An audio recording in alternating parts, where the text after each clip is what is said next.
Olá, mulheres de joelhos, tudo bem com vocês? Eu tenho certeza que está tudo bem, porque o Senhor é o nosso pastor e nada há de nos faltar, amém? Hoje eu estou aqui, sou a missionária Aline Abreu, para trazer para vocês a palavra que está em Atos 13. Vamos lá comigo acompanhar? Em Atos 13, nós vemos aqui Paulo saindo para sua primeira viagem missionária, né? Então, eles estavam ali em adoração, eles estavam em jejum, e veio então o Espírito do Senhor falando que era para separar Paulo, né, que ainda era chamado aqui de Saulo, e Barnabé, para fazer essa obra missionária, aquilo que o Senhor já os tinha chamado para fazer, enquanto eles adoravam e jejuavam. E eu acho muito interessante que logo o versículo a seguir vai dizer que então eles separam os dois e em jejum e oração, aí já não é mais adoração, né? Então, em jejum e oração, eles colocam as mãos sobre os dois e os abençoam, enviam para fazer aquilo pelo qual eles foram chamados pelo Senhor, né, pelo Espírito Santo de Deus. E eu acho isso muito legal de pararmos e analisarmos que para cada momento, para cada propósito na nossa vida, nós temos uma arma espiritual, nós temos algo específico. Então, quando eles estavam ali em oração, em adoração e em jejum, o Espírito Santo do Senhor falou com eles. O jejum, essa arma espiritual, o jejum, ela é justamente para que o nosso espírito fique mais sensível à voz do Espírito Santo. Então, e eles já tinham, né, eles já faziam jejum anteriormente por outros motivos, mas eles continuam então esse jejum, e durante o nosso jejum, o nosso Espírito Santo, o nosso espírito fica com uma comunicação mais limpa com o Espírito de Deus, né? Nós ficamos aí mais sensíveis à voz do Espírito. Então, nós vemos aqui que a oração eles usaram quando foram impor as mãos. Na hora que eles vão impor as mãos e liberar eles para fazer o chamado, para cumprir o ministério, eles usam então a oração. Amém? Eu acho que depois nós podemos fazer aí alguns vídeos que explicam um pouquinho dessas armas espirituais. Se você acha que esses vídeos são interessantes, coloca aqui pra gente aí na descrição, que eu vou organizar com as meninas para que a gente traga aqui algo nesse sentido, né? Vamos falar dessas armas espirituais. Então eles saem de lá e vão para Chipre. Eles foram enviados para lá, né? Então eles vão com o João Marcos para lá, que também vai ajudar eles. E quando eles chegam lá, existe ali um profeta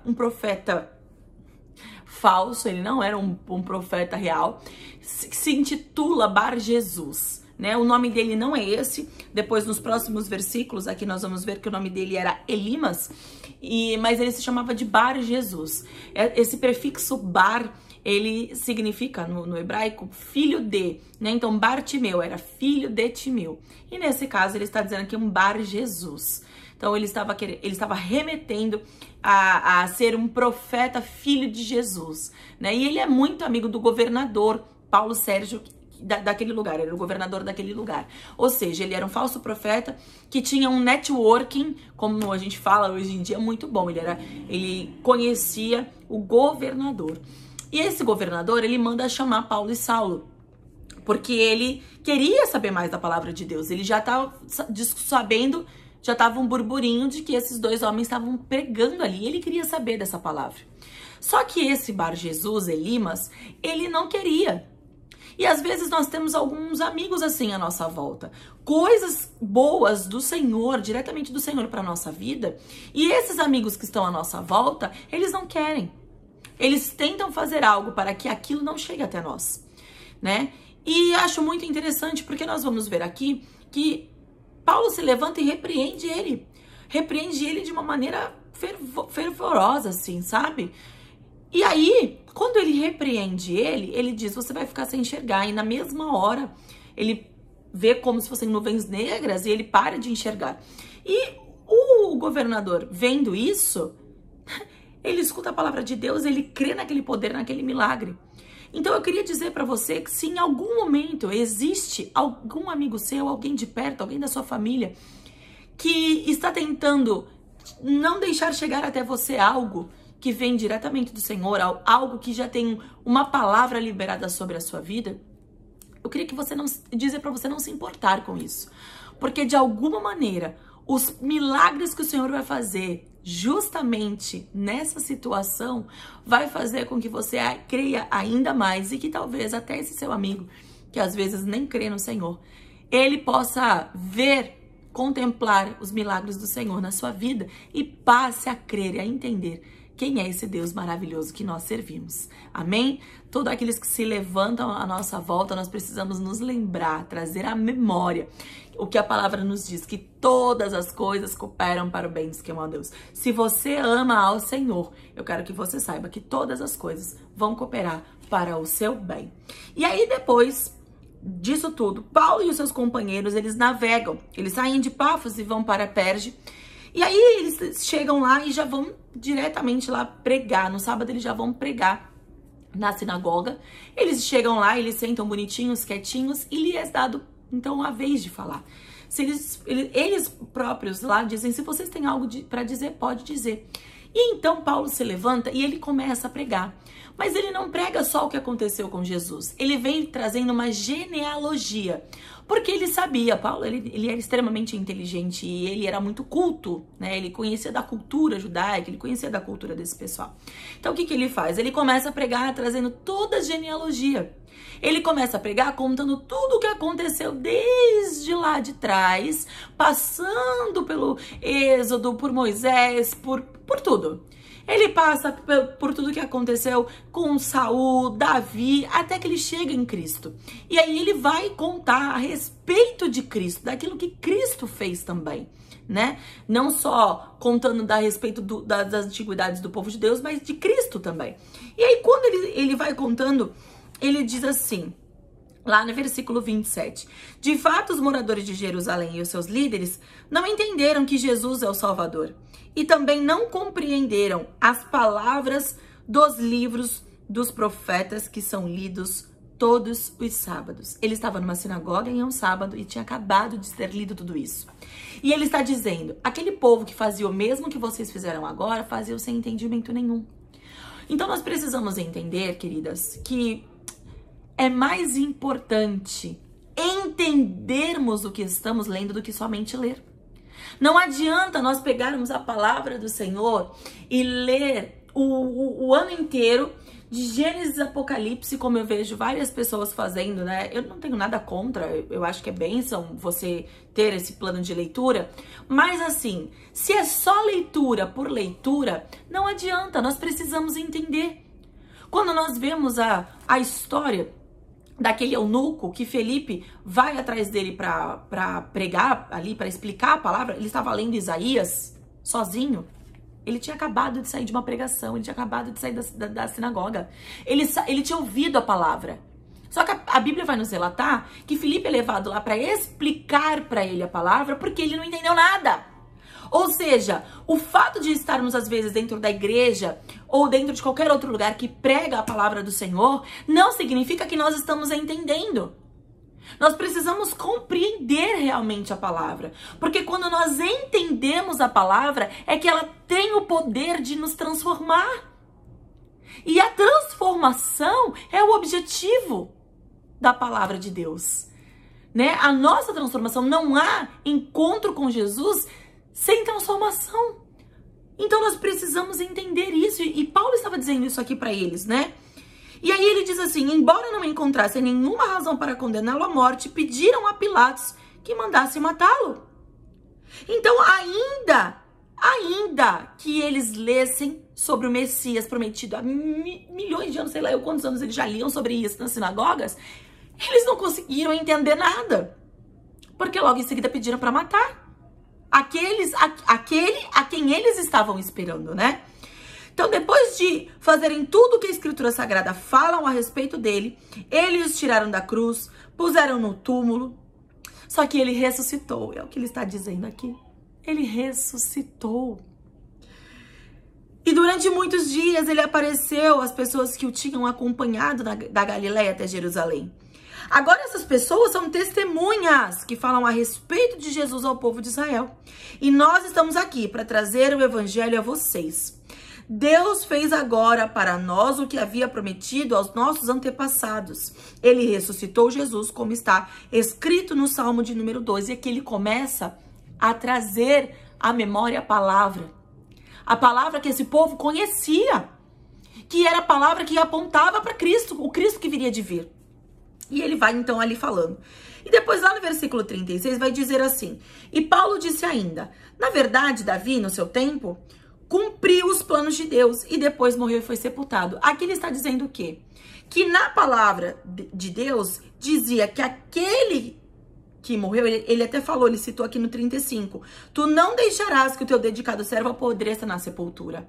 E ele está então fazendo um comparativo, né, da palavra que dizia que o servo não apodreceria, ou seja, ressuscitaria, Jesus, com Davi, que morreu e apodreceu na sua sepultura. E ele está querendo dizer o quê? Vocês adoram a Davi, vocês colocam Davi acima de tudo, inclusive acima de Jesus, mas Davi não ressuscitou. Vocês estão com uma inversão de valores. Davi apodreceu na sua sepultura. Ele não era aquele a quem a palavra estava apontando o tempo todo. Esse é Cristo, aquele que não apodreceu na sepultura. A palavra que vocês leem aponta para o Cristo, não aponta para Davi. Meus irmãos, todos vocês precisam saber com certeza que é por meio de Jesus que a mensagem do perdão de pecados é anunciada a vocês.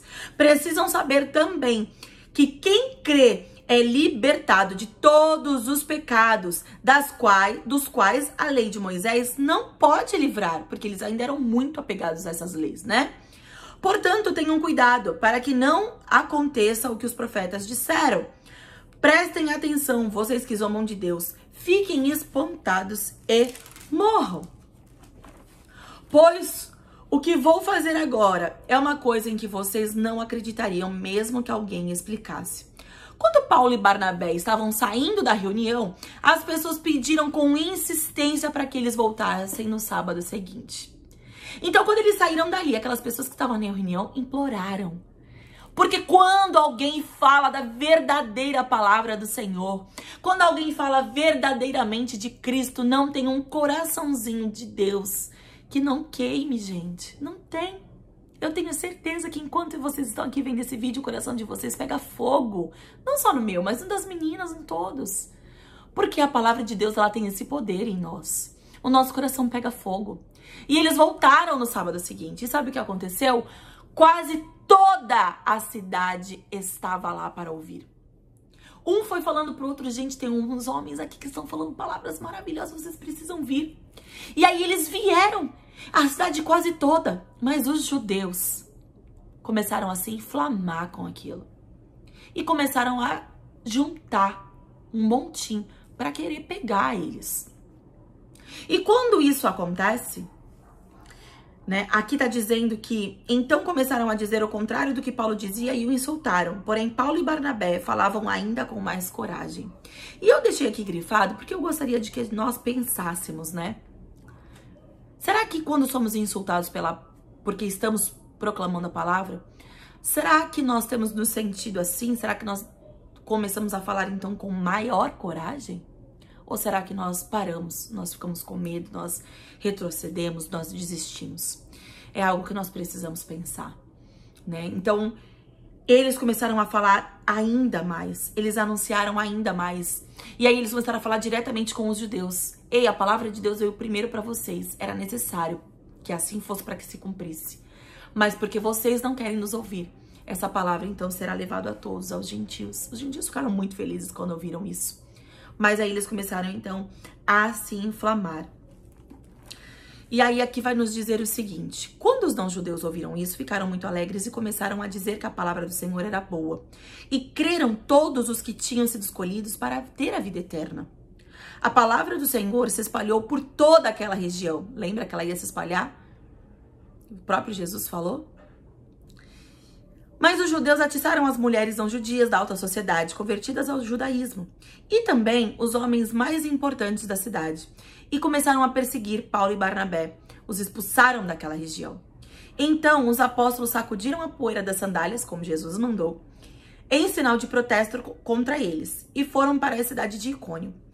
E os cristãos de Antioquia continuaram muito alegres e cheios do Espírito Santo. Eles foram expulsos dali, mas o Espírito Santo ninguém podia expulsar. Aquele povo continuou alegre no Espírito Santo de Deus. E eles foram para a zona de expulsão. Eu amo falar da zona de expulsão. Não sei se vocês já ouviram em algum vídeo aí eu falando. Mas a zona de expulsão, às vezes, nós demoramos para entendê-la. Às vezes o Senhor nos coloca numa posição difícil, como eles que estavam sendo expulsos dali. Mas não é porque ele tá querendo nos punir, ou... Não. A zona de expulsão é quando o nosso tempo naquele lugar acabou. E aí o Senhor começa a nos permitir passar algumas coisas, para que nós possamos, então, ir para outro passo. E aqui, amanhã, vocês vão ver qual a palavra com a Adriana, no versículo 14, no capítulo 14, vocês vão ver que eles foram para outro lugar. E sempre foi sendo assim a palavra de Deus. Quando começava a apertar, eles partiam para outro lugar. E aí o evangelho ia crescendo. A cada vez que eles entravam na zona de expulsão, o propósito deles ia sendo cumprido e ia se espalhando cada vez mais. E nós não somos diferentes. Talvez você esteja passando por algumas coisas no seu trabalho, né? Esteja passando algumas coisas com alguns amigos. Enfim, você aí pode dizer melhor do que eu. Mas talvez essa dificuldade, ela seja uma zona de expulsão. Tentando te fazer levar para outro lugar, tentando te fazer subir aí de nível com o Senhor, de categoria, sabe? O Senhor, ele faz algumas coisas assim, às vezes que nós demoramos para compreender. Mas eu gostaria de te desafiar a orar e perguntar, Senhor, eu tô nessa zona de expulsão? O que o Senhor quer de mim? O Senhor é maravilhoso e ele vai falar com você. Amém? Chegou no final o nosso vídeo. É tão bom estar aqui com vocês. Eu espero vocês no próximo vídeo. Amém? Deus abençoe a sua vida em nome de Jesus. Um beijo para vocês.